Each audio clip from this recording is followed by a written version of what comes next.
nuo to pradedu, o kada bus laimingi. Žiauriai lengva uždirbti daug maž rinkos grąžą. Tai yra labai labai lengva. Tau reikia 3 mygtukus paspausti ir jau viskas. Ta prasme, tai jau tai turi. Ir tas lengvumas dažnai atveda į tokį įsivaizdavimą, kad pala, tai jeigu 8 ar 9 taip lengva uždirbti, ašgi nedurnas. Ašgi čia visai mane čia protingų žmonės laiko. Ir va čia yra problema. Tu perki nekilnojamą turtą? Ispanijoje ar Lietuvoje? Lietuvoje. Saugu čia? Nežinau, visi bijo, palūkanos didelės, visi bijo, bėga į Ispaniją, pardavinėja, čia išsigandė. Tai žiauriai geras laikas, nusipirkinėt. Aš nežinau, kodėl niekas manęs negirdi, bet šitoje vietoje. Sveiki visi, tinklalaidės Finansų rentgenas žiūrovai. Tai tinklalaidė apie pinigus, kaip juos užsidirbti, kaip su jais elgtis. Mano vardas Martynas, esu sutelktinio finansavimo platformos Rentgen įkūrėjas bei vadovas. O šiandien su mumis geras mano bičiulis, aktyvus investavimo diskusijų dalyvis, mokymo apie investavimą lektorius, tinklaraščio apie investavimą Lėtas pelnas LT autorius, vienas iš Investuok žurnalo straipsnių autorių, universiteto dėstytojas, buvęs, fondų valdytojas ir svarbiausia, niekada žodžio kišenėje neieškantis ir nebijantis pasiginčyti finansų specialistas Tautvydas Marčiulaitis. Taip pristačiau tave kaip boksininką. Labai ilgai tu čia pasistengiai. Žinau, kad boksuojaisi kažkada, tai galvojau, reikia kažkokio tokio titulo tau suteikti. Nu, gerai, jeigu tik geriau nuo to, tai prašau, gali dar vardinti, dar būčiau radęs ką nors. Dar patupšėsiu dar kartą. Ši laida skirta skirtingo profilio, mąstymo, patirties turintiems žmonėms, kurie domisi arba galvoja apie investavimą. Bendrai gal apie pinigus, net ne apie investavimą. Ir tikslas laidos yra parodyti, kad yra labai skirtingi investuotojai, kad galima labai skirtingai investuoti, gali turėti labai skirtingus tikslus ir gali naudoti labai skirtingas priemonės. Tai šiandien esi toks, palyginti su kitais mūsų pašnekovais, sakyčiau, jaunas. Nežinau, man atrodo, pagal įstatymą nebepatenku į tą jauno žmogaus apibrėžimą. Gerai. Tai nebe jaunas. Ne, neseniai buvęs jaunas. Jaunas, bet patyręs. Turtingas?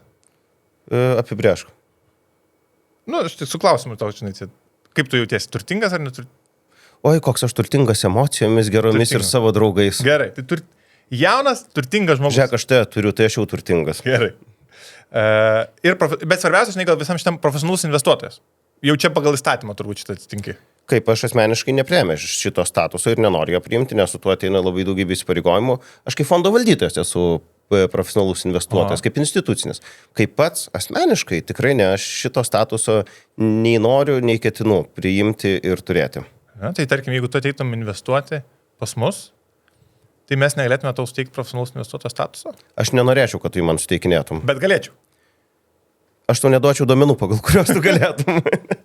Ne, aš labai nenoriu, nes atsiranda labai, tiesiog kartais būna ir iš VMI įvairių traktavimų įdomių ir visko, ir aš nematau tam tikslo, aš galiu per savo fondus pasiekti, tiesiog į savo fondus investuoti ir pasiekti tą patį. Tai jokio privalumo buvime profesionalių, kaip asmenis investuotojas, aš nematau. Okay. Bet turbūt toksai, kas tave pažįsta, nežinau, gal bus žiūrovų, kas tavęs nežino, bet turbūt tokia, kas tave žino, tai visi sutiks, kad tu esi, kaip buvęs dėstytojas, turi tokį polinkį auklėti žmonės apie finansus. Ir, gan turėti aštrią poziciją. Tai aš žinai, leisk savo būti aštrus, jeigu turėsi kažkurio iš klausimų radikalesnę nuomonę. Čia, žinai, labai sunku bus, nes mes, manau, daugeliu klausimų sutinkam tiesiog, tai... Tai aš matai, neskomentuos savo pozicijos, tik tai tau klausimus uždavinėjau šiandien. Bet žiūrėk, man toks vienas iš dalykų, kai su tavim bendrauju, aš visą laiką prisimenu tą tokį terminą old money ir new money. Tai yra žmonės, kurie užaugo, kaip čia, paveldėjo turtą, old money tie, kurie paveldėjo turtą, ir new money tai tie, kurie tą turtą užsidirbo. Sakyk, o tu daug pažįsti Lietuvoje tų new money? Nes old money turbūt Lietuvoje nėra. Pradeda atsirasti kartų kaita ir verslo perdavimas, turto perdavimas jau tikrai vyksta ir tų žmonių, jeigu būtent taip apibrėšim, tai tikrai jų daugėja ir jų tenka sutikti per paskutinius 5 metus vis daugiau ir daugiau. Tai aš nesakyčiau, kad jų nėra, nebent tu kalbėjai apie tokį, žinai, tą generational wealthą, kuris eina ten 5 kartos atgal. Tokių tai taip, nėra, bet antra, pavyzdžiui, karta periminėjanti turtą jau pakankamai dažnai sutinkamas reikalas. Auksinis jaunimas Lietuvoje šitas terminas. Galima ir taip pavadinti, žinai, tu apibrėžiai iš kartos į kartą, kur jau pertai aš taip gražiai. O New Money irgi pakankamai daug, ypač po kripto bumo, šiaip iš visų internetinių reikalų žmonės pas mus tikrai daug kas pasidarė labai nemažai pinigų ir jų yra pilna, žinai, pažiūrėk, kiek turim Porsche per capita ir gali pagal tai spręsti, ar čia daug turim New Money ar nedaug. Nu gerai, bet nuo kada skaitosi New Money? Tu esi New Money? Aš esu paprastas pasanėlis ir šneku čia ant fotelio atsisėdęs. Aš su pinigais nieko bendro neturiu. Skyrus tai, kad valdai 40 milijonų. Tai aš kaip fondas šiau. Čia mano fondas turi 40 milijonų. Aš tik patikėjimo teisės valdau. Bet aš nemėgstu iš visi kategorijas priskirti ir priskirti žmonių. Tiesiog, žinai, aš nematau naudos, old money, new money priskirimas. Kas iš to, kad aš priskirsiu? Aš bendrauju su žmogum. Ir arba žmogus yra normalus, arba ne. Arba aš galiu su juo dirbti ir bendrauti, arba ne. Ir man tai yra svarbiausia. Jeigu žmogus yra sąžiningas, tikras, paprastas, kuris neišsidirbinėja, nebando kažkaip pasirodyti ir taip toliau, man tikrai nėra svarbu nei kiek jis ten tų pinigų turi, nei ar jis new money, ar old money. Tiesiog. Bet ar nėra taip, kad tai, kaip pas žmogų atėjo pinigai, kad tai labai smarkiai daro labai didelį įtaką jo asmenybei? Va būtent jo bendravimo būdui, jo manieroms, jo pomėgiams. Žinai, aš pavardžių nevardinsiu, bet aš tau galėčiau iš abiejų po vieną tokį pavyzdį duoti, kuris visuomenė yra žinomas. Ir manau, jie labai parodytų, kad nėra jokio skirtumo, nes vėl, jeigu tu gavai, tarkim, gyvenai nuo mažens turtingoje šeimoje, kur turtinga šeima užsiėmė verslais, neturėjo tam laiko rūpintis, buvai su auklėm, niekad tavęs niekas nematė ir tėvai tie, žinai, 60 sulaukė, suprato, kad turi vis dėlto vaikų ir kad čia reikia santykį pradėti kurti. Ir tau tą turtą tiesiog atidavė kaip tokį, nežinau, kažkokį būdą išpirkti savo kaltes. Tai tu tuos pinigus gavai iš niekur. Lygiai taip pat, jeigu tu prisipirkai, nežinau, po COVID-o kripto kažkokių tai meme coinsų ir tu taip pat susiveikiai kelis milijonus iš niekur, tai koks skirtumas? Tie pinigai atėjo lygiai taip pat iš niekur pas tave. Ir tavo didesnis klausimas yra, kaip tu atėjai iki tos vietos, kas tave auklėjo, koks tu žmogus formavais. Ir čia turbūt yra esminis momentas, o ne iš kur tavo pinigai. Tai gal nesvarbu tu ar old ar new money, bet svarbu ar tu praturtėjai staiga ar ilgų sunkių darbų? Vienas iš, kitas dalykas, sakau, man atrodo visas svarbu, kaip tave auklėjo, iš kur tu, koks tu žmogus, nes vėl čia, žinai, toks labai nuvalkiota klasika, kur pinigai žmogaus nekeičia, jie tik išryškina tuos tam tikrus tavo bruožus, kur tu gali sau leisti, tada gali sau leisti dirbinėti, gali sau leisti kitaip elgtis, nes aš nemanau, kad tu gavęs pinigų pasidarai, žinai, iš esmės kitoks. Tiesiog atsipalaiduoji, tu leidai sau. Jo, bet gal, žinai, kai gauni pinigų, gal tavo keičiasi santykis su jais. Žinai, tu jų niekada neturi. Nu, tarkim, ar ne, mes tai kalbėkim apie new money. Augai šeimoje, vidutiniai šeimoje lietuviškai. Ėjai į vidurinę mokyklą, neprivačią, stojai į universitetą, gyvenai bendrabutį, baigęs universitetą, pradėjai kažkur dirbti, ar ne, ir po truputį pasirastė, ir tarkim, tu yra 2 kambariokai ir vienas iš jų užsipirko kripto, ne, ir staiga iššovė į dangų su pinigais. Kitas, reikėjo 20 metų, kiekvieną dieną sunkiai dirbti ir jie galutiniam taške pinigų turi tiek pat, bet jų santykis su jais labai skirtingas.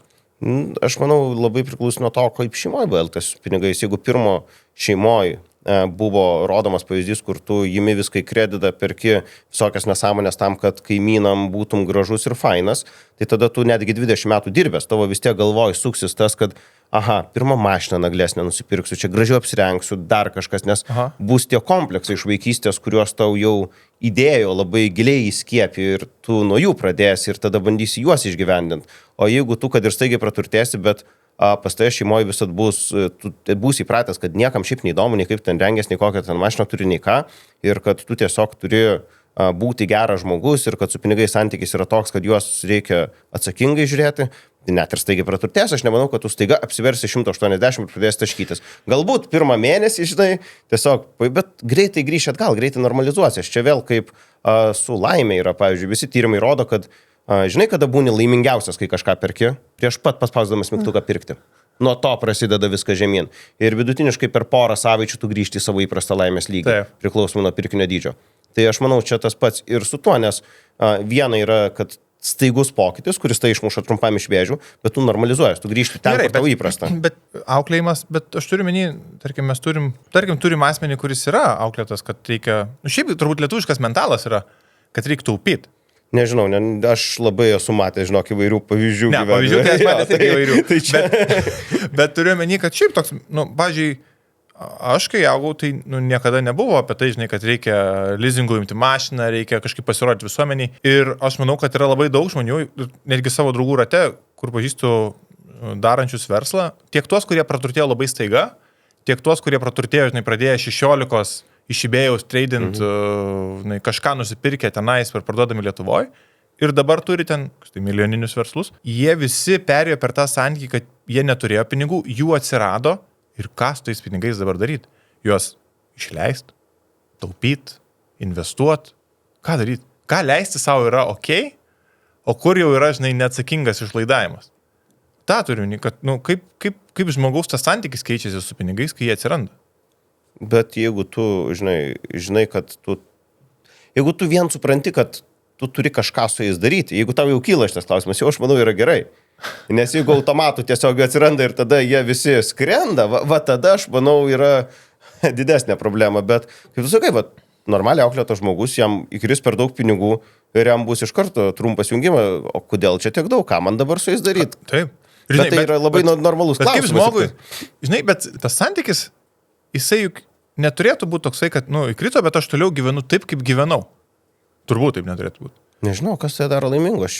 Man visat, žinai, šitose finansų diskusijose aš ne kartą su draugais kalbėjau, kurie tokius turi įsivaizdavimus, kaip turėtų būti valdomi finansai, kurie yra, kad, pavyzdžiui, jeigu įkrito pinigų, tu, pavyzdžiui, negali jų išleisti, nes juos reikia taupyti, arba atvirkščiai, jeigu įkrito pinigų, reikia išleisti. Tokie keisti įsivaizdavimai, kur ne nuo to galo pradėjo. O kas tai daro laimingo? Tai tau pinigai yra resursas, tu skiri savo laiko, jėgų, žinių tam, kad gautum pinigų. Tai čia labai toks paprastas trade-offas. Taip. Tai jeigu tu gavai jau tą resursą, skyręs viską, tai naudok taip, kad tu būtum laimingas, kad tavo gyvenimas būtų gražus ir geras. Aš žinai tiesiog, dėl ko klausiu, nes kai Vatrongenė pradėjom dirbti ir susipažinau su daugiau turtingų žmonių, aš mačiau, kad labai skirtingus gyvenimus tie turtingi žmonės gyvena. Ir jie turi labai skirtingą santykį su pinigais. Ir man įstrigė, žinai, tokios gal dvi istorijos. Viena yra apie tai, kaip ten yra įmonė, kuri kasmet generuoja ten X milijonų pelno, bet savininkas važinėja su sena mašina ne dėl to, kad jam nereikia nuo jos, dėl to, kad jam gėda prieš kažką, kad jisai išlaidūnas. Atrodo, neracionalus pirkinys, tai dėl to aš negaliu taip rodyti, nes taip mane auklėjo, kad negali. Bet tu grįžtam prie to auklėjimas vaikystės kompleksai, kur nuveda, taip, ir ten ir atsiranda, žinai. Ir jisai su tuo gyvena. O kita istorija man irgi tokia labai įstrigus buvo, kaip pasakojo du verslininkai, ilgamečiai partneriai, jie išvyksta į kruizą. Ir vienas yra sėkmingesnis, kitas mažiau sėkmingas, ir tas mažiau sėkmingas sako, aš su pinigais gyvenu, aš išsirinkau priekinę kajutę, aš išsirinkau visose stotelėse, gidą, ekskursijas, restoranus. Aš sakau, pasiėmiau pilnai, nes aš toj kelionėje noriu pasimti viską. Mano bičiulis pasiėmė mažesnę kajutę, nors turėjo daugiau pinigų. Jam relatyviai tai mažiau kainuoja. Jis pasiėmė mažesnę kajutę, jis nepasiėmė gidų ir jo kelionė gavosi paplaukat laivu. Ir mane, pavyzdžiui, ta istorija tai biški sukratė. Suvokimas, kad yra žmonių, kas moka gyventi su pinigais ir jiems pinigai suteikia džiaugsmą, patirti, kažkokias tai emocijas. Ir yra žmonių, kas tais pinigais nemoka gyventi. Kas jie turi jų, bet jie nežino, ką su jais daryti. Taip. Tai sakau, čia nes ne nuo to pradedi galvot. Jeigu tu pradedi galvot, ką reikia daryti su pinigais, tokį klausimą užduodi. Ir tada atsakymas jį nėra iš vidaus ateinantis, kad tai čia mano pinigai, aš užsidirbau, aš įdėjau pastangas, jie mano, ir aš dabar galiu nuspręsti, ką su jais daryti. O tavo reakcija yra, reikia surasti tą teisingiausią metodą, pagal kurį gyvena protingiausi žmonės ir tada juos sekant daryti tą patį. Tai aš nemanau, kad tu gerų rezultatų niekad pasieksi. Tu pirmiausia savo turi, taip tu turi pažiūrėti pavyzdžius, kaip teisingai daroma tam tikrose ribose, bet tas teisingumas tam tikrose, jis labai yra plačios tos ribos ir sakau, jeigu tu bandysi gyventi kažkieno kito gyvenimo, nebūsi laimingas. Čia turbūt ir nuo to reikėtų pradėti galvoti apie pinigus. O tau išeina gyventi savo gyvenimą? Su pinigais? Mokausi. Mokais? Mokausi. Papasakok. Pamoką. Nežinau, čia, žinai, tų pamokų yra milijonas, kol aš supratau, kad, pavyzdžiui, kiek pinigų reikia į klausimą atsakyti. Bet, žinai, gauni pinigų ir kiek jų reikia atsidėti, kad jaustumės ir nesijaus kaltam, kad išleidi per daug, pavyzdžiui. Aš šitą turėjau. Aš turėjau. Taip, aš supratau, kad kuo daugiau gauni pinigų, tuo sunkesnis tas klausimas, nes pasikeičia tavo baseline'as. Taip. Arba 992 Turbo S gali pirkti ar negali pirkti. Čia, žinai, toks atviras klausimas visada. Tai ir aš kažkaip pradėjau tada sistemiškai jį atsakinėti, galvodamas, kam, žinai, reikia pinigų. Tai reikia pirmiausia pensijai. Čia vyra klasikinis atsakymas. Išeis į pensiją, reikės pinigų. Jeigu da gyvensi. Tai bus vaikam, viskas gerai, nusiramink. Kažkam, žiūrėk, labdarai atiduosi, panaudosi kur nors geriems tikslams. Tai, bet vis tiek, bazinis scenarius pensijai reikia pinigų. Tai tada tu turi šitas tvarkyti. Sėdau, skaičiau, kiek reikia pensijai. Skaičiau, kad jeigu ten kažką 500 000 per mėnesį, va, tai pastoju įdėsiu, per akis. Tiesiog bus per akis. Aš tikrai galėsiu gyventi labai ramų gyvenimą, nesukt galvos ir vaikam, vienukam ir taip toliau, užtikrinti irgi, žinai, kažkokių pramogų į kelionės vežti ir taip toliau. Ok, štai sprendėm. Ką man dar pinigų? Nežinau. Kur dar man juos dėt? Gerai, nustaupai ten pagalviai kažkokiai finansiniai. O kam dar? Turėt, kad turėt? Kodėl? Ta prasme, kas man iš to, jeigu aš turėsiu, kad turėsiu? Nematau tokio. Tai aš stengiuosi tiesiog kuo daugiau jų išleisti visokiom nesąmonėm, kurios aš susigalvoju. Ir dabar mano tikslas yra perlipti per save vis ir vis daugiau išleisti visokiam atrodytų nesąmoningiam, tiesiog daugeliu dalykų, kurie mane džiugina. Ir tiek. Gerai, tai ta suma, tai tu nebėra tos stacionaro sumos, ne, ką ten turi būti atsidėjęs. Tiesiog atsidarė, kad ar ne, nu, ten, tarkim, ar 500, ar 1000, kažkoks tavo susigalvotas skaičius, kurį tu atsidedi senatvėj. Tiesiog paskaičiavau, kad ten 1 200 000 būtų bent sąskaitoje, žinai, jeigu verslai nieks nepasiseks, gyvenime daugiau nieko neturės, nu, bet bent 1 2 turėsi ten gulinčių sąskaitoje. 60. Aš skaičiau ant šiam 7 berods, kiek ten, ar šiam 5 metų, kažką tokio. Aha. Tai va, nu, tai kažkur tame tarpe. Bet tu nebijai gyvenimo infliacijos. Žinai, kai tu pradedi uždirbti ir, nu, vis tiek tas tipinis formatas yra, kad tu nuo 20 iki turbūt 40-50 tavo pajamos kils, tikėtina, kad po to mažės. Arba, žinai, tarkim, tau sekasi versle, užsidirbai pinigų, pradėjai išleidinėti ir staiga nebeuždirbi tiek. Aš turiu tiek istorijų tarp draugų, kada darė karjerą, žinai, susikėlė atlyginimą, pradėjo gyventi pagal tą atlyginimą ir staiga atsitiko realybė, kad naujas darbdavys tiek nesiūlo. Ir įstrigai gyvenime, nes užsidėjai auksinius antrankius. Ne, tai čia, žinai, čia yra viena taisyklė, kuri man tikrai visat finansuose galioja. Jokių skolų. Tiesiog, jeigu skola jinai turi būti, skola vienintelė, man atrodo logiška, kuri investuojama į turtą nešantį grąžą. Viskas. Aš neturiu kreditinių, aš jokių, ta prasme, turiu, dar ir tai ne visai turiu, bet, sakykime, turiu būsto paskolą, nes būsto paskola yra investuojama į turtą, kuris tikėtina brangs ir gali generuoti finansinius rautus, kurie dažniausiai būna didesni už bazinės palūkanas plus maržą arba jiems lygus. Šitas viskas gerai. Tai yra į produktyvų turtą investuoti pinigai su paskola, žiauriai gerom sąlygom, nes bankai turtui duoda, kaip pažinai, puikiai. Idealiom sąlygom, ta prasme geresnių turbūt negausi. Gyventojai. Taip. Tai va, tai čia aš manau logiška. Arba, pavyzdžiui, jeigu verslą kokį daryčiau ir matyčiau, kad jis važiuoja ir tiesiog reikia jį, nežinau, kažkodėl reikia jam papildomo kapitalo ir matau, kad tikrai visi skaičiai veikia, aš gal irgi pasiskolinčiau tam tikslui, kad įdėti į tą verslą, tai yra surizikuočiau.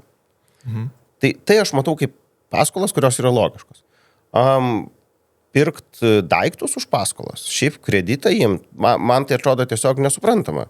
Aš nesuprantu kam, kodėl. Ta prasme, žinai, jeigu tu ateini į automobilių saloną ir ten stoja mašina, kurios tu nori, pažiūri kainą ir pažiūri sąskaitą.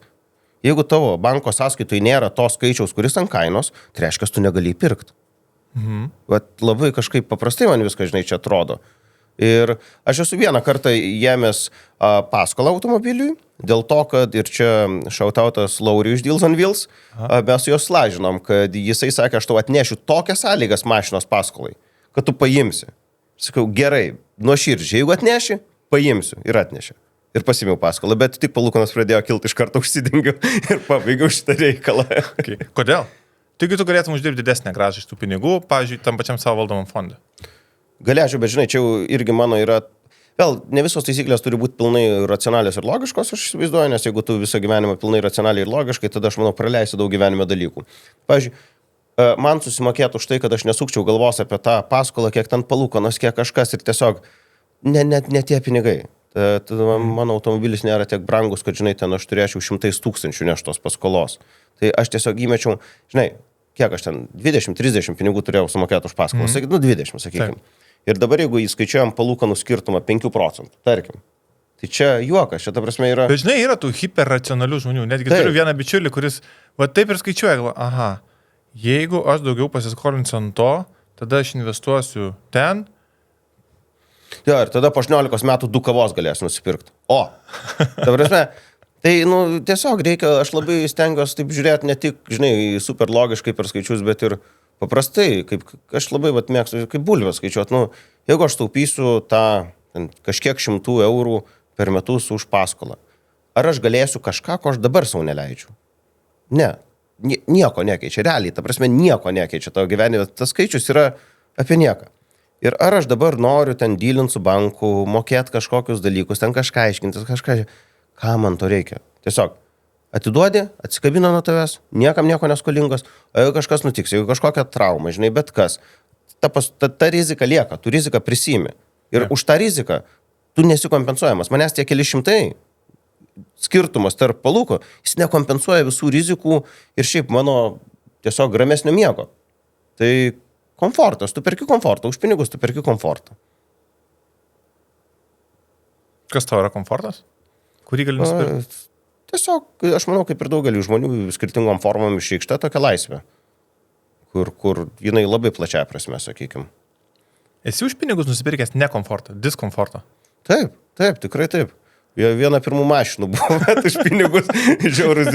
E1, universalas, dizelis, normaliai, ta prasme, kaip po to, žinai, juodi dūmai pradeda eiti toks, žinai, būna tie E1 kalmarai, kur užspaudi ir tada tokį, kaip aštunkojus, juodų dūmų debesį duoda užsibaskuot. Tai va čia buvo toksai šiek tiek diskomfortas, bet pamoka, žinai, gyvenime. Tu turi tokią, man reikia, dvigubą tapatybę finansų pasaulyje. Dieną esi fondų valdytojas, tokia profesionali paslauga, kur tu sakai, kad reikia aktyviai valdyti investicijas. Ir naktį tu rašai blogą, kuriame sakai, kad aktyviai tradinti yra nesąmonė, reikia įdėti į pasaulio indeksą, kas mėnesį po 100 eurų ir pamiršti juos senais. Aš nežinau, kodėl niekas manęs negirdi va šitoj vietoj. Ta prasme, visi tiesiog šitus 2 dalykus pasiima ir galvoju, kaip jums žmonės pasakyti. Ta prasme, lėtas pelnas yra skirtas mažmeniniam investuotojui, kuris gali kelius šimtus eurų per mėnesį investuoti. Taip. Jis neturi galimybės ateiti į rimtus dalykus, kur tu gali aktyviai valdyti. Jis neturi galimybių, laiko, resursų. Jis negali pats padaryti dalykų, kurie yra būtini tam, kad aktyvus valdymas atsipirktų. Taip. Todėl jam yra vienintelis kelias racionalus, tai yra pasyviai investuoti. Jeigu tu turi pinigų, tu turi 100 milijonų, pavyzdžiui, tu gali surasti private equity, venture capital, top tier įmonės, kurios aktyviai investuoja. Ir bitina rinką? Ir taip gali bitinti rinką. Jeigu tai yra top tier valdytojai, taip, private equity bitina rinką, taip. Okay. Pasnai. Ir kitas dalykas vėl, tai yra turto klasių pasirinkimas. Pavyzdžiui, mūsų turto klasė pagrindinė, tai yra obligacijos vietinės. Tu nepadarysi nieko to, ko mes darom be kapitalo. Taip, tai yra tiesiog neįmanoma. Bet jeigu tu nori exposure į šitą rinką, jeigu tu matai, kad jinai turi tam tikrų privalumų ir to įdomi, tai vėl tau reikia fondo, tau reikia tiesiog masės. Bet dėl klausiu, nes aš manau, kad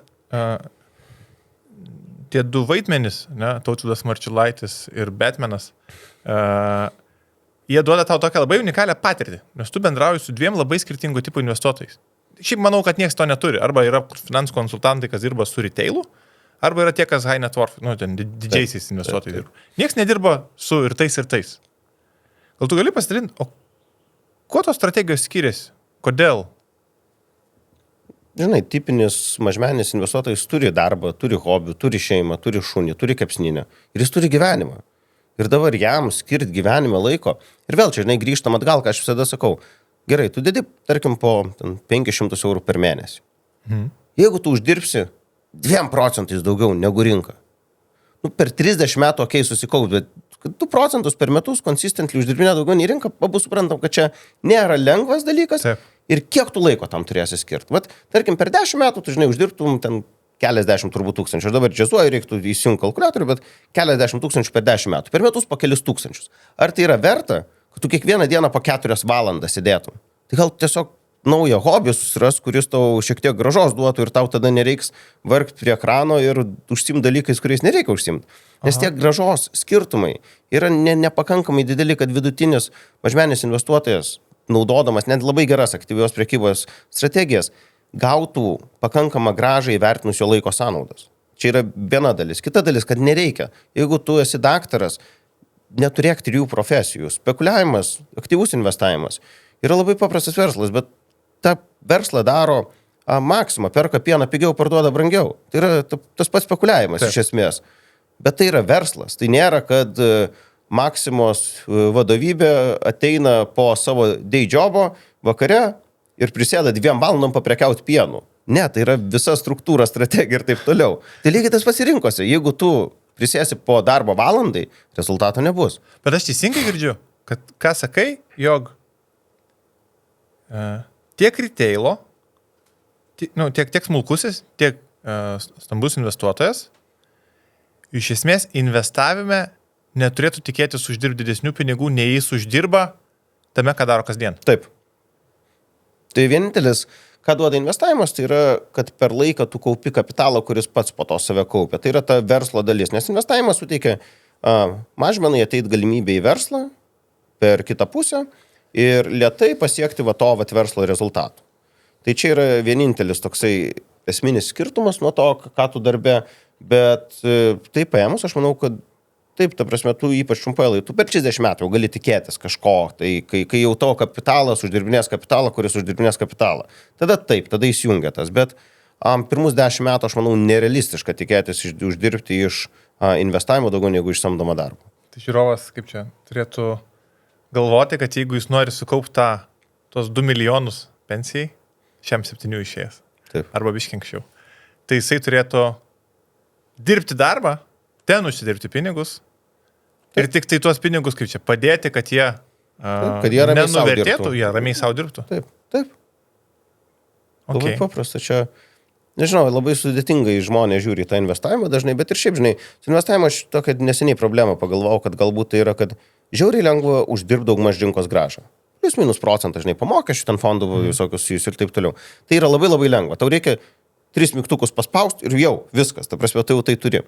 Ir tas lengvumas dažnai atveda į tokį įsivaizdavimą, kad tai jeigu 8 ar 9 taip lengva uždirbti, ašgi nedurnas, ašgi čia šiaip visai mane čia protingų žmonės laiko, tai jeigu aš dar pridėsiu 4 paspaudimus mygtuko, aš tada 12-15 turbūt uždirbsiu. Ir va čia yra problemas. Man žinai, kur yra atrodo problema? Problema yra, kad kai kalbam apie procentus, pamirštam, kad pokytis yra procentinis irgi. Nuo 8 iki 12 yra ne 4 procentai, yra 50. Taip, čia kita dalis. Taip. Kažkaip visi pamiršta, kad atrodo, kai kalbėjo procentus, tai nuo 10 iki 12. Kas čia? Neturėtų būti nei daug didesnė grąža, nei daug rizikingiau. Nors tu iš tikrųjų išeini visiškai kitą profilą. Taip. O žiūrėk, bet aš biškai nustebau, kad tavo pensijos planas yra 67 išeiti. Aš galvau, kad tu turi planą pradėti žaisti golfą anksčiau. Bet man darbas netrukdo. O gerai, bet kalbant apie tos, kas nori išeiti anksčiau. Kiek dabar valandų, žiūrėk. Turim 3 valandą, aš čia su taim sėdžiu ir šneku vidury darbo dienos. Investuotojus, pičinė. Ar čia trukdo darbus? Žiūrėk, bet yra tema apie tos, kas nori anksti išeiti pensiją. Tavo nemylimi fire sekėjai. Ne, viskas su fire. Gal ne visi žino. Financial Independent Retire Early. Kodėl šitas formatas tau atrodo įdingas? Ne, man atrodo įdinga jo lietuviška datacija, kur tu paimi amerikietišką modelį, kur žmogus uždirba kelišimtus tūkstančių per metus ir iš jų atideda pusę sumos, tada gyvena tokį labai normalų, komfortabilų gyvenimą, ar ne 60%, bet tiesiog gyvena tą normalų ir tada didžiąją dalį pinigų kaupdamas per 10 metų sukaupia daug. Čia yra labai normalus modelis, jeigu tu nenori kažkaip labai ypatingai ten gyventi, kažkokios prabangos turė dar kažko, tai yra, valio, ta prasme, jeigu tave tai džiugina gerai. Kai tu tai perkeli į Lietuvą ir sakai, žiūrėk, aš dabar 1500 uždirbu, iš to 800 atsidedu, per 10 metų staupysiu 100 000 ir tada vėl už 800 gyvensiu. Tai mano klausimas, kam vat viso šito sudėtingo proceso reikia, kam reikia tą darbą dirbti, kurio tu nemėgsti, lauk, kada tu darbo biržą užsiregistruok ir to 800 gausi. Tu praleidai visą tą vat sudėtingumą, dar jeigu prie katedros nueisi paklupėt, dar sumės, nu ten porą šimtų, žiūrėk, tu jau lenki savo fire, ta prasme, jau tu esi virš plano. Tai kam daryti sudėtingai, galima Kodėl paprastai. Lietuvoje tai neveikia? Bet kodėl Amerikoje veikia, Lietuvoje neveikia? Ne, tikrai gali veikti, tiesiog čia pas mus tas judėjimas atėjo galbūt iš tokių, buvo keli žmonės, kurie tikrai uždirbo daugiau ir galėjo sau leisti atsidėti daugiau, kuriuos teko skaityti. Ir kur ta logika bent kažkiek laikė vandenį, sakykim, bet tada sušoko labai daug pasiekėjų, kurie bandė iš nieko padaryti stebuklą ir dėl to ir atsirado problema. Tiesiog pas mus adaptacija buvo tokia labai keista, bet jeigu tavo pajamos yra geros, jeigu tu daug uždirbi, tu tikrai realistiškai gali tikėti susikaupti kažkokį investicinį krepšelį, ten 500 000 ar kiek per 15 metų, taip labai nuoširdžiai taupydamas, ir tu gali tam tikrą laisvę pasiekti. Tu gali tada turėti hobį, kuris mažiau pajamų gerokai generuoja, bet tada iš savo investicinio krepšelio prisidėti ir gyventi tokį vidutinį gyvenimą, ir jeigu tai tave džiugina, tai valio. Tiesiog reikia, sakau, aš labai nesuprantu daryti dalykus dėl darimo, kur tu susikuri tikslą, kuris yra labai juokingas, tarkim, 200 000 turi per metus. 200 000 ar 300 netgi, taip, staupyta. Ir 5% nusimi. Tai čia yra juokas. Ta prasme, po mokesčių čia tau labai lieka mažiau už minimalę algą. Ir jeigu tu 10-15 metų, dieną naktį galvoji, kad 200-300 staupysiu ir išeisiu į pensiją, ir tu dirbi darbą, kur visų nekenti, ta prasme, nekenti kiekvieną rytą keltis, galvoji, kad tavo gyvenimas yra kruopas, tas pigiausias perki, pyksti, kai Lidl'e nėra akcijos kruopam, nes tą dieną nevalgysi. Ir tai 15 metų varai, tu po 15 metų atsibundi, sakai, viskas, stalą, ferti išeini, to vėl krenta mažiau negu minimali alga. Kur čia yra kažkokia bent jau logikos užuomazgos, nes, žinai, tiesiog reikia vėl, grįžtam prie to, kad aš mėgstu labai visko kontekste vertinti ir ką realiai tai reiškia, nes jeigu man žmogus sako, kad jis uždirbo 1500 ar 2000, sakykime, atsideda 1200 ir gyvena už 800 ir tada planuoja po 15 metų toliau gyventi ten už 1000, tai aš tiesiog nesuprantu, o kodėl tu tada, nes tu gali pasimti hobį savo, kuris tave žiauriai džiugina, pradėti vystyti vakarais. Ir tu tikrai per 10 metų hobį bet kokį išvystysi iki to, kad gautum 1000 eurų. Ta prasme, aš neįsivaizduoju, kaip, ką tu gali kitaip daryti, kaip gali to nepasiekti. Tai tiesiog man iš tos pusės yra šita visa filosofija, kur žmonės galvoja, vėlgi pasima kažkokį gerą pavyzdį, apie ką mes šnekėjom, ir galvoja, kad čia yra teisinga ir būtent taip reikia daryti. Kraštutinumą paima. Taip, bet negalvoja apie realybę, kad taip, tai yra vienas iš, bet tu gali žymiai paprasčiau tą patį tikslą pasiekti ir žymiai laimingesnis būti. Aš, žinai, kartais susimastau, nežinau, kada man toks atėjo, nors esu ganėtinai jaunas, man toks karts nuo karto ateina tokia laikinumo supratimas. Žinai, kai supranti, kad nebūtinai tu tą pensiją pasieksi. Taip. Ir gali būti, kad tu taupysi tą savo, ar 200 ar milijoną, bet gali būti, kad nepasidžiaugsi. Taip. Tai tada aš galvoju, jo, kad kažkaip reikia su tais pinigais mokėti ir gyventi. Dėl to, žinai, pačioj pradžioj klausinėjau apie tą, kaip tą santykį tokį sveikai išlaikyti, kad ir leisti ir pasidžiaugti, bet ir tuo pačiu sukaupti kažkokį turtą ateičiai. O kada pas tave atėjo tas planas, kad tu nedirbsi už 1500? Nes tu dirbai samdomą darbą anksčiau, kol pradėjai verslą. Aš dirbau banke, bet aš nuo pat pradžių žinau, kad aš kažkada kažką norėsiu savo daryti. Jūs fonde valdot kokius 40 milijonų eurų? Grubiai taip. Grubiai. Koks yra didžiausias investuotojas? Kiek čia yra investuotojų grubiai? 100 grubiai turim. 100 investuotojų? Taip. 400 000 vidurkis? 400 vidutinis. Noriu, kas yra didžiausias? Kokio dydžio? Kiek yra daugiausias? Nelabai aš noriu atskleidinėti, bet didžiausias investuotojas nesudaro 10% fondo. Ok. O jo valdomas turtas kiek galėtų būti? Kiek, gerai, gal taip klausiu. Kiek vidutiniškai tas vidutinis investuotojas valdo turto šiaip, ne tik, kad pas jūs idėjas? Labai sunku, žinok, turim labai skirtingų tų investuotojų ir tą tipą, bet tai, sakykime, ta kartelė tarp 2 ir 5 milijonų turbūt yra tipinis, kažkas. Asmeninis turtas. Taip, kažkur turbūt tame, taip. Dėl ko klausiu, nes tu bendrauji su daug žmonių, kurie uždirbo pinigų. Man labai įdomu, o kokios jų formulės buvo, kaip jie atėjo iki pinigų? Aš šitą dar Danskei dirbdamas supratau, aš ten dirbau private banking wealth management, kur realiai buvo visas šitas su turtingų žmonių investicinius krepšelius dėlioti ir būtent turtingiausių banko klientų. Ir ten pas mane per pirmus kelius metus darbo atėjo tokia realizacija, kad iš visko tu gali uždirbti visur. Tai dėra, žinai, jeigu tu teisingai darai, teisingoje vietoje dar tau pasiseka ir tu nuoširdžiai stengiasi. Aš sutinku, kad iš visko tu gali uždirbti ir būdamas dantistas, ir būdamas programuotojas, bet kokia formulė yra tam pasiekti? Nes ne visi programuotojai yra turtingi. Aš manau, pirmiausia, tai, žinai, kur daug kas sustoja, bent jau su kuo aš bendrauju, čia gali ir pas te, turbūt gyvenime tokių pavyzdžių, kur kai kažką galvoja, pradeda galvoti, noriu kažką daryti. Tada suranda visas priežastis, kodėl nedaryti, kodėl tai neturėtų pasiekti, kodėl tokių produktų yra dar 100 ir kodėl šitas nevažiuos ir kaip čia kas. Sako, neverta. Ir tas tiesiog pradėt ir pabandyti. Čia yra, aš manau, pagrindinė, žinai, ta tokia įsėkmė. Tai yra ne tai, kad pagrindinis, bet dažniausiai nežengama žingsnis sėkmė. Ir tai dažniausiai tas barjeras yra būtent tas pirmas žingsnis. O po to, aš manau, yra žiauriai daug sėkmės, laiku ir vietoj būt. Koks tu gudrus, protingas, nuostabus, bet sėkmė yra labai, ir sugebėt pripažinti, kad labai labai daug sėkmės yra. Na ir tai kažnekėjom, žinai, meilę savo darbui, tiesiog meilę tam, ką darai ir kad tu nuoširdžiai nori padaryti gerai, kad tu stengiasi dėl to, kad tu supranti, kad tu žmogui kažką pažadėjai ir turi būti gerai. Žinai, sakai, aš galvoju apie savo kelią versle, tai aš esu turėjęs tiek mintičių, žinai, ką reiktų daryti, kur niekada nestartavau. Ir vienam gyvenimo etape susitikau su, nežinau, negaliu turbūt pavadinti mentorium, bet žmogum, kuris man gerai spyrė užpakalį, kad padaryčiau veiksmą ir tuo metu išsipirkinėčiau įmonę iš tuometinių akcininkų. Ir nuo to taško aš toliau dirbau taip, kaip dirbau. Gal tada, kaip tu sakai, nusišypsojo sėkmė kažkuriais klausimais, bent jau aš taip galvoju.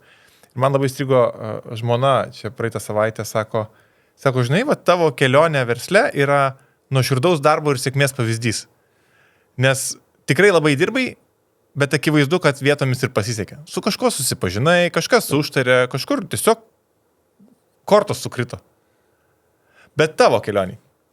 Tai tu irgi dirbai darbą ir tau reikėjo priimti sprendimą.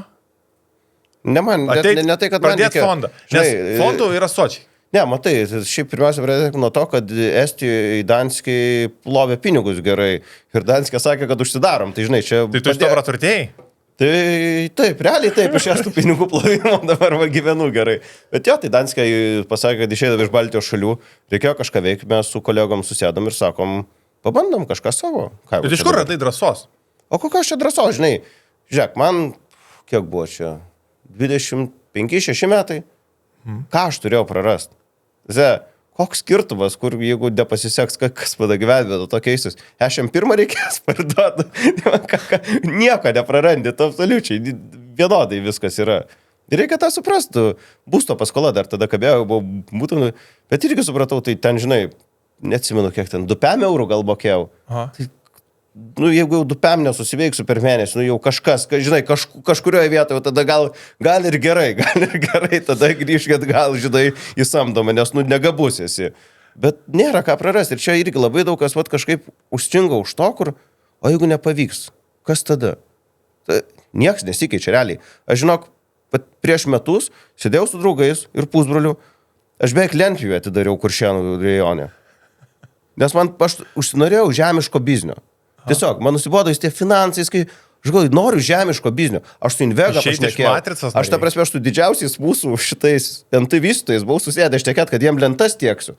Aš jau buvau pasidaręs, bet po to prasidėjo tam tikri reguliaciniai, specifikaciniai ir taip toliau ir supratau, kad nėra taip paprasta. Aš norėjau iš visų supirkti visas regiono lentpjūves, nes pamačiau, kaip prastai valdomi finansai, kaip apskaita vedama. Aš galvoju, ateisiu, padarysiu vieną, tada supirksiu, konsoliduosiu, padarysiu M&A, exitinsiu ir būsiu laimingas. Čia buvo realus planas ir aš pakankamai daug padariau, tiesiog ir tam tikroje vietoje supratau, kad nesigaus. Gerai, baigiam.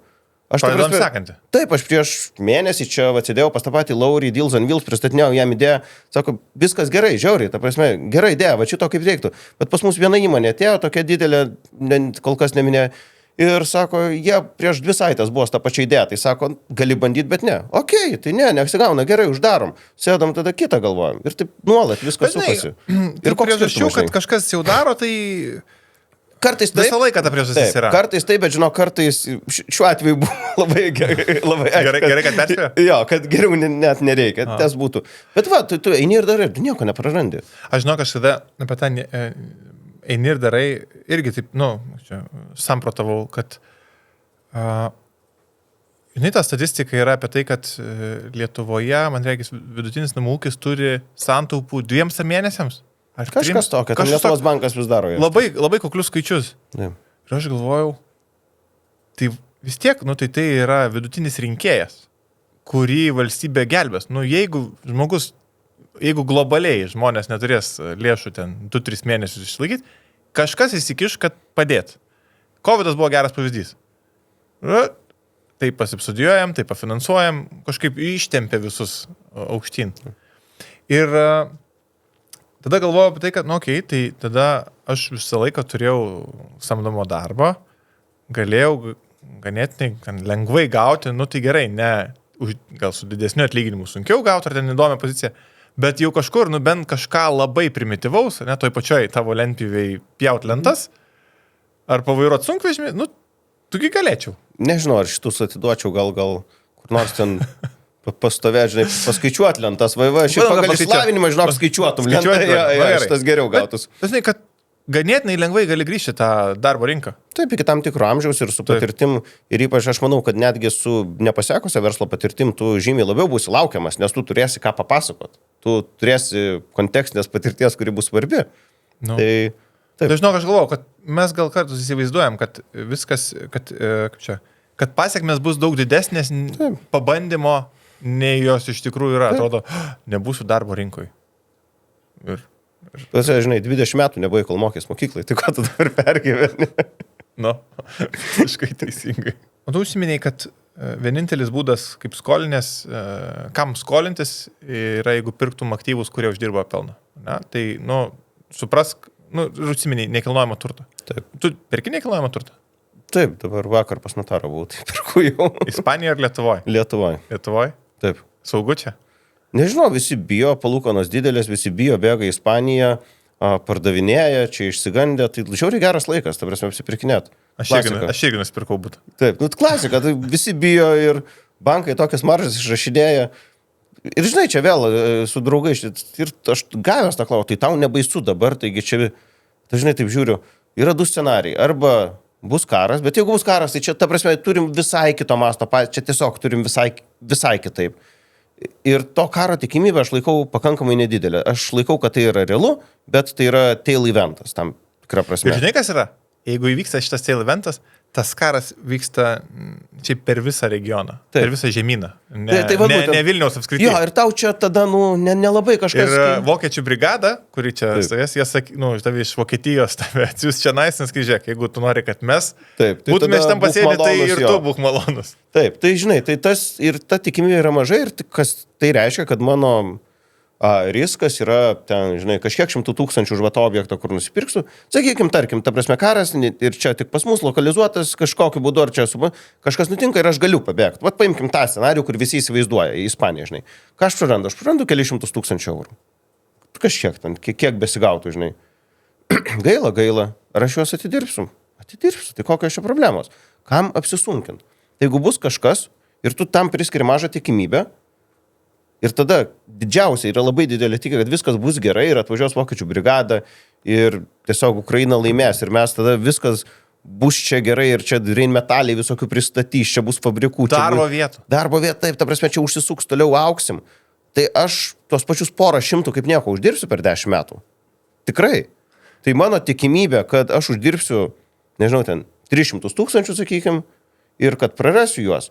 Kad uždirbsiu yra kokia, žinai, ten 95-99%, kad prarastos pinigus yra 1-5%. Tai expected value skaičiuojam, tai matematikos 8 klasėje mokė matematinę viltį skaičiuoti. Gyvas viltim. Tai, čia žinai, tai statistika, tai ir važiuojam, tai jeigu mano matematinė viltis teigiama, tai darom sprendimą. Okay. Aš sutinku, žinai, aš gal netgi galvoju, mano gal pirmi didesni pinigai iš tikrųjų vyko iš to, kad aš tiesiog nusipirkau būstą gyvenimui. Tai čia Be jokios minties, kad tai bus kažkoks tai sėkminga investicija. Tiesiog galvojau, manęs neiškeldins, kai norės pakeisti nuomininkus. Ir aš galėsiu paveikslams sienoje gręžti skylės, neklausdamas šiandien, galima, negalima. Bet nesi tu, kaip čia, šalininkas to formato pirkti butus. Ne, tikrai nesu, aš nemėgstu nekilnojamo turto. Bet tai prieštarauja, ar tai neprieštarauja viens kitam. Bet atrodo, žinai, ir tau ar nebuvo tai sėkmingas, ir man buvo sėkmingas investmentas. Kodėl, tai gal daryti antrą. Ir lietuviai, man regis, taip ir nubėgia į tą, kad pirkti Žinai, butus. Aš padariau fondų valdymo įmonę, iš kurios tikrai daugiau negu iš būtų uždirbau, tu irgi savo įmonę pasidarė, iš kurios tikrai daugiau negu iš būtų užsidirbai. Tikrai daugiau nei tai gal išnuomos. daryk antrą? O ko nedarai antro? Aš tai planuoju. Ne tokį patį, nepradėk. Tai antrą, tai tiesiog, žinai, mintis ta, kad tu daug kur gali uždirbti pinigų. Tai taip, tu gali, aš nesiginčiu, kad tu iš nekilnojimo, man tiesiog nepatinka tas formatas. Man nepatinka šitas būdas uždirbinėti pinigus. Aš manau, finansų rinkose tu lygiai taip pat sėkmingai gali uždirbti pinigus. Vienas skirtumas yra tai, kad tu iš banko gauni skolintą kapitalą. Per daug be skolinto kapitalo man nekilnojamas turtas neatrodo žavesnis negu, pavyzdžiui, mano fondas. Arba S&P 500 netgi. Aš manau, be sverto tai turbūt tai iš vis nėra įdomu. Tai taip. Tas gyvenamas būstas. Per mažas pajamingumas. Būtent. Tai jeigu mes kalbam jeigu kalbam su svertu, tai reiškia, aš prisimu daug rizikos, aš tada turiu galvos skausmą, aš turiu tuos nuomininkus varinėti, aš turiu pergyventi ar palūkonos, nepavyzdžiui, nuolat stres testintis, taip toliau. Tai toks versliukas mini pasidaro, kuris mane pradeda erzinti su laiku. Ir šiaip aš tiesiog čia yra tik sverto dalis ir tada kiek tu prisimi rizikos tuo svertu ir kaip tu gerai su jautiesi. Tai aš nesijaučiu gerai vienam geografiniam regione už svetimus pinigus prisipirkęs objektų, kur lūžta klozetai ir aš tada važiuoju su įrankių dėže, su kiod, žarnu, kad man visas šitas modelis tiesiog... Aš galvoju, čia gal ne geografija, čia tiesiog tai, kad tai tampa, žinai, tu sakei pradžioj, kad pinigai tau turėtų suteikti kažkokią laisvę. Taip.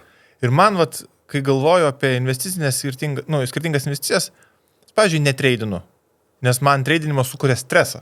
Ir aš galvoju, gal aš ir galiu uždirbti iš treidinimo, bet įtampa ir kiek tai pareikalauja dėmesio, mane purto. Gal tu gali uždirbti, žinai, ieškodamas ten nuvertintų būtų, ar ten nupirkęs, įrengęs, pardavęs, ar išnuomavęs. Bet lygiai taip pat, aš irgi šito, velnės po to ieškok apdailininko, ieškok grindininko, santechniko. Aš matau tai kaip verslą. Jeigu tu nori tokį verslą turėti, valio. Jo, bet tai turi būti verslas. Tai neturi būti būdas taupyti. Taip. Ar, kaip mes kalbėjom, investuoti, ne? Tai turi būti jau verslas. Taip. Ir aš lygiai taip pat, tik dėl tos priežasties turbūt investuoju pas mus, Riongene, praktiškai viską, nes aš tą darau kasdien, man tai nereikalauja jokių papildomų galvojimo ar administravimo. Įdėjau, pamiršau, einu toliau dirbti, nes, kaip tu sakai, darbe uždirbu daugiau nei investavime. Ir tu turbūt darai lygiai tą patį. Ne iki galo, aš atmėtų šiek tiek ir iš šonos, nes aš čia, žinai, kaip normalus finansininkas suprantu, kad mano labai daug rizikų yra tiesiogiai susijęs su mano valdymu fondu ir jeigu aš dar ir visus pinigus sudėsiu, tai aš labai būsiu sudėjęs viską į vieną vietą, kur yra susijęs su mano operacinė rizika ir mano paties rizika. Tai tu ją geriausiai valdai? Aš ją geriausiai valdau. Čia visi verslininkai, jie iš esmės, jų pinigai yra jų versle. Taip, bet dalį pinigų atiduot BlackRock'ui kokiam, tegul ir jie pavaldo ir viskas bus gerai, žinai, iš serijos. Tai tiesiog, bet čia labiau taip, apie pensiją kažkokią pagalbę ir taip toliau, kur aš vis tiek manau, kad dalį pinigų aš noriu šiek tiek toliau nuo savęs laikyti, nes aš tiesiog suprantu, kad aš galiu pridaryti irgi klaidų ir tas klaidos gali kainuoti, tai šiek tiek diversifikacijos aš įnešu. Bet taip, tarsi, man vis tiek didžioji dalis visko yra, gyvenimas yra verslas, taip. Jo. O žiūrėk, kalbant apie grąžas, čia visam tam karo fone, ne? Kad didelė rizika Lietuvoje ar regione. Investuotojai pradeda žvalgytis į vakarus. Mes nestikim kitur gauti tokios grąžos kaip čia. Nes būtent iš to išeini, kad, pavyzdžiui, pas mus filosofija yra pirmiausia rizikos. Mes apie riziką galvojam, ne apie grąžą. Ir jeigu tu galvoji nuo rizikos pradedi, tai tu, jeigu čia matai, kad su maža rizika tu gali gauti labai gerą grąžą, tu griebi projektą. Jeigu tu matai, kad nėra tokių projektų, tai tu su mažesnė rizika, tą pačią riziką tiksliau ir mažesnė grąža eini užsienį pasimti projektų. Žinai, čia, sakai, pirmą galvojam apie riziką, mes, kai galvojam, žinai, kokį produktą siūlai investuotojams, nu, ar platformoje, ar važinai jūs fonde. Yra investuotojai, kurie ateina ir sako, aš noriu didelės gražos, man reikia 15, 20. Ir man visą laiką užtikdavo, kad tie žmonės ateina su tokiu nusiteikimu, kad investavime jie uždirbti pinigų nori. O iš tikrųjų, ar ne, irgi ką kalbėjom, investavimas ne apie uždirbimą yra. Investavimas yra apie, kaupimą. Taip. Kaip ilgoje laikotarpį ir uždirbimą, bet tu turi išlaukti. Bet nuosaikų labai. Taip, mes nekalbam apie verslo gražas. Ilgainiui, kaip tu kalbi, žinai, apie verslo gražas, tik tais skirtumas, kad verslą tu, kai pradedi nuo pradžių, tu labai greitai gali pasidaryti labai daug, bet, žinai, tam tikrą dydį pasiekus, tu irgi važiuoji tą pačią gražą. Tai jeigu tu investuoji, tu tampi akcininku jau didelių įmonių, dėl to tu gauni jų gražą ir per laiką tas kaupėsi, bet tai yra labai toksai nuoseklus, ilgalaikis, ramus darbas. O pas jūs investuotojai, su kuriais susiduri, kai tu pasižiūri ar ne į vakarus, supranti, kad rizikos gražos santykis neveža grįžti į Baltics, į Skandinaviją, o investuotojai, su kuriais bendrauja, jie pasižvalgia pusinį, ką jie? Nieko, nežinau. Investuoja, grįžta? Visai būna. Tai ar nusiperka tą vieną butą Ispanijoje ir toliau čia gyvena? Žinai, labai labai daug irgi skirtingų žmonių, skirtingų pozicijų ir skirtingų įsivaizdavimų, ką ir kaip reikia daryti. Tai kiekvienas, aš manau, mūsų investuotojas turi savą suvokimą, kas daugiau investuoja, kas mažiau, kas tiesiog nusiperka kažkokią nekilnojamo turto saugesnio, kas verslą ten pradeda daryti. Tai čia tų pavyzdžių yra tikrai labai begalė. Žinai, bet tiesiog pas mus šiek tiek paprašiau tas, kad kai tu ateini pas mus, tu matai fondo pavadinimą ir jis labai aiškiai pasako, ką mes veiksim. Tai tu nelabai gali, žinai, ten galvot, kad bus kažkas baisiai kitaip negu parašyta. Ir tada nėra tų diskusijų apie ten užsienis, ne užsienis ir panašiai labai daug, nes mes čia, ta prasme, ir mes čia dirbam. Ir čia yra mūsų rinka, mes ją išmanom. Tai jeigu tu pas mane ateisi ir pradės klausinėti apie antai Ispanijoje, sakysiu, kad, absoliučiai nieko nežinau, bet duodu brokerio kontaktus, eik pasišnekėk, jis to dirba. Viskas. Ir aš tada nesiveliu iš šitus klausimus ir diskusijas. Aš galiu pafilosofuoti kažką, bet tai nėra mano sritis, kurią aš manyčiau ir aš nestengiu ten kažkokių patarimų dalinti. Man atrodo, tokia, žinai, yra mąstysenos klaida, kai, žinai, tai turbūt folklore tai yra svetur žolė žalesnė, ne, bet man atrodo, mąstysenos klaida yra, kad tu, kai nėra tas konceptas, kur sako, kad yra tavo patirtis X ašy, o Y-ose yra tavo pasitikėjimas. Ir pasitikėjimas yra labai aukštai ir kuo tu daugiau patirties gauni, tu pradžiai krenti į duobę. Taip. Man regis labai dabar visi, kur žvalgosi į užsienį, pas juos ta patirtis yra, kur jie galvoja, čia karas vyksta, taip, reikia varyti ten, nes tenais. Taip, nes ten nevyksta karas. Bet mes už tą su jums galim nekilnojamo turto prisipirkti tada pigiai. Nekilnojamo, tai labai, labai gerai, ta prasme. Skolint brangiai galim, iš tikrųjų, man tai atrodo, kad taip, toks irgi, taip. Gepas yra ir aš pastebėjau, kad tarp mūsų klientų verslininkų, tai pas juos kaip tik, žinai, jie dabar tokiam, tokių gal pavadinsiu vilkų verslininkų, jau vyresnių, su daugiau patirties ir daugiau pragyvenusių kažkokių tai tokių susviravimų, jie dabar kaip tik tokiam yra. Taip.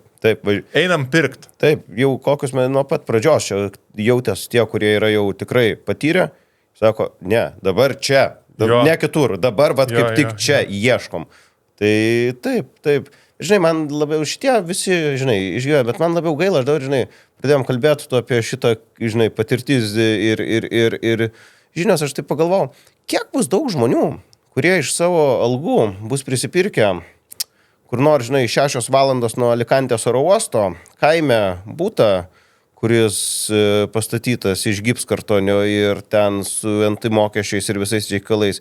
Ir kiek jų po 3 metų sėdės ir galvos, ką aš padariau? Ta prasme, sumokėjau visą gyvenimo turtą, sukišau čia, ar jeigu paskolą kokią pasiėmiau, mojuoju ten visie mokesčius, nuvažiavau 2 kartus, karas kaip ir nebebaisus.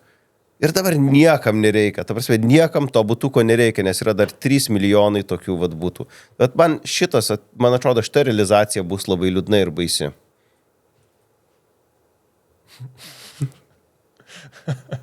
Ką aš galiu pasakyti? Mes nenusipirkom būtų Ispanijai. Ne.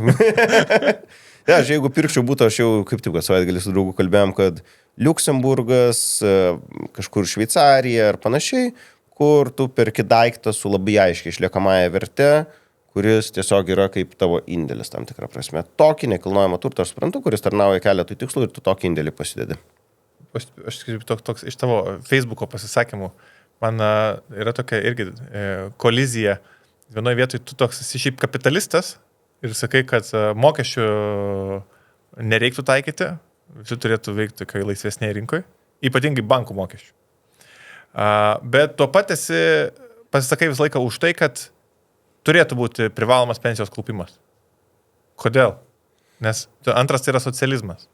Ne, aš tiesiog, žinai, tiesiog yra labai daug statistikos, kuri aiškiai sako, kad vidutinis žmogus apie finansus negalvoja. Ir per daug negalvoja. Ir problemą aš matau labai paprastą. Jeigu tai nerūpėtų man, ar žmonės pensijų turės valgyti ar ne, tai aš sakyčiau, darykit, ką norite. Ir aš jau šiaip perinu prie to, darykit, ką. Didesnė problema yra ta, kad, žinai, mes su tavim pasensim kartu su tai žmonėm, kurie jeigu nekaups, jie tada rinks populistus, kurie stovės prie Seimo, kurie išsidirbinės, didins pensijas ir tiesiog bendrai mūsų šalį silpnins. Ir čia yra problema, kad daugelis žmonių, kurie labai norėtų atsiimti iš antros pakopos, ar šiaip neprivalėt kaupti pensiją, tai yra galėt leisti, kur nori pinigus, sakydami, kad aš pats investuosiu, didžiai jų dalį yra būtinai reikalinga kaupti privalomai, nes kitaip jie labai liūdnai finansinė prasme baigs savo gyvenimą. Ir atvirkščiai didžiai dalį tų, kurie, kaip aš sako, kad gal privalomai kaupti, vienodai, ar bus ar nebus. Bet tu esi, pavyzdžiui, tu esi aktyvus investicijų valytas. Tu turi antrą pakopą? Turiu, taip. O trečią turi? Kažkokia ten guli kažkiek pinigų. Gal trečia yra, ne? Kažkur. Nes aš, pavyzdžiui, irgi turiu ir man irgi turiu pažįstamų, kas sako, čia reikia atsisakyti ir blogai, nes čia iš manęs nurašo nuo algos. Aš jiems sakiau, žinokit, aš čia laikau kaip parašiutą. Jeigu man viskas gyvenime nepasiseks, taip.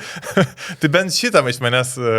Jo, bet ir šiaip aš nevaisiu suprantu, koks skirtumas, tu net Tiesiog man tai patinka, aš neturiu galvot.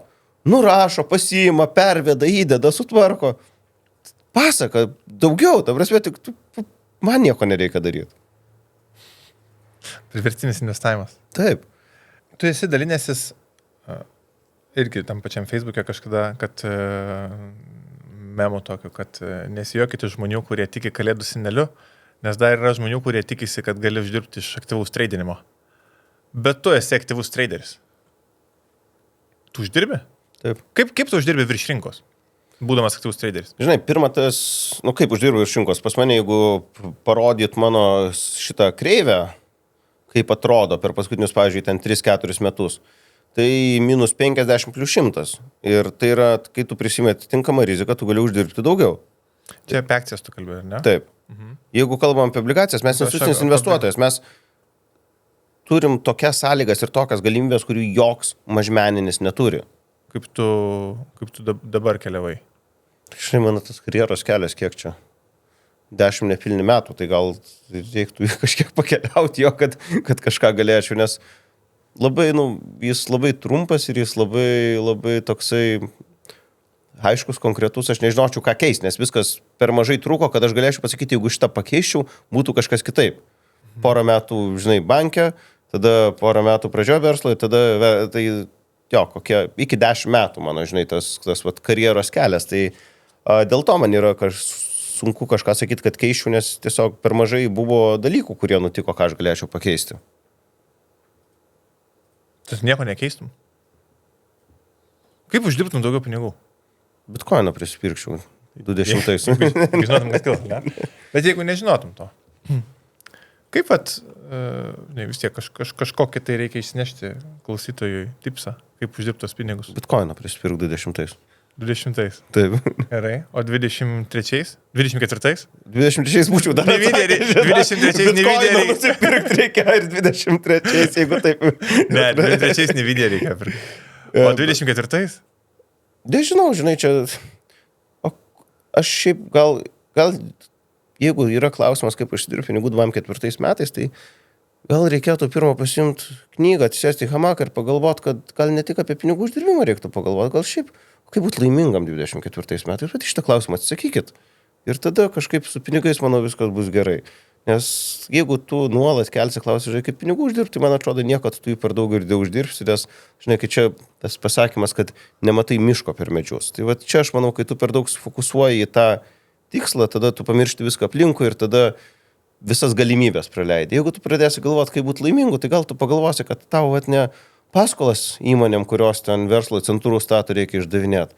O gal tu mėgsti nori? Gal tu nori žiauriai gerus kašmyrinius megztinius mėgs? Gal tu nori rankom dirbti? Pradėsi mėgs kašmyrinius megztinius ir po 10 metų turėsi savo brandą, kurį parduosi Louis Vuittonui už 100 lemų. Žinai, apie tą, kaip būti laimingam, kažkada galvojau, žinai, atrodo, dirbi, kartais pavargsti ir galvoju, gal reiktų eiti megztinius. Aš galvojau, gal reiktų keliauti, ar tapti, žinai, sportininku, ar ten treneriu, kažko tokio, įsižemint kažkaip.